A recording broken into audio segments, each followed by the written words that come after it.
uthuthuria kana uthuthuria kuma gwe cukuru wa Human Resource Management uria watabanirio mweri wa gatatu wonanitie ati makiria ma aruti wira igana kana wira igaria 12 thirikari neno ya kaunti ya Elgeyo Marakwet maikorirwo makiheo mawira na njira itakiri nginyaniru gukiri uguo riboti ino na iria githometwo ni murugamiri wa cukuru uyu ni Thirikari augite ati thirikari ikoretwo ikihuthira makiria ma ciringi bilioni 3.8 niguo ikorwo makiriha aruti wira aya amaigirira.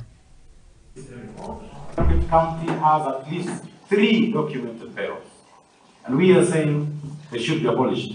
We should have only one IPPD, and if we must, one other for running these other ones which are casual and temporary. The people who were in the payroll, they did not come for the head count. They are 112. These ones, the audit deems them to be ghost temples. A ghost is defined as somebody who appears during paydays and disappears until the next paycheck. There were 359 people, let me call them people, who appeared for the head count, but they are not to be found in any of the payrolls.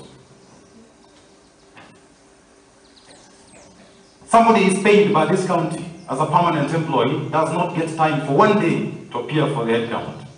But somebody else who is not on the payroll decides to appear for the head count.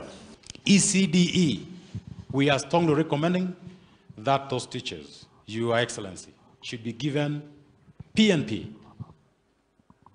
We met them. They didn't even have pay slips. What from here is that we will have to have an implementation committee of this report, of course, and we interrogate some of the things further. Kama wale hakukuja, those ones who didn't come for the count. I think that one, the immediate thing is that I will instruct payroll to stop so that they produce themselves. Because if you cannot come and present yourself on audit, it is impossible that you can be working in our county. Those are some of the things that we should be doing. Looks like there are a lot of letters left, right, center. If you've been that writing letters all over, employing people, please stop it from today because it will be known. An audit will just come, it will show your name, you are the one who employed people irregularly.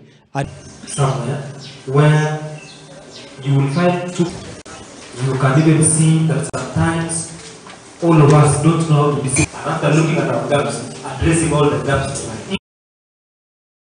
Tugetigana icio tukirongoreria ciege uthaitiri wa maria maturigiceirie na ni ati miti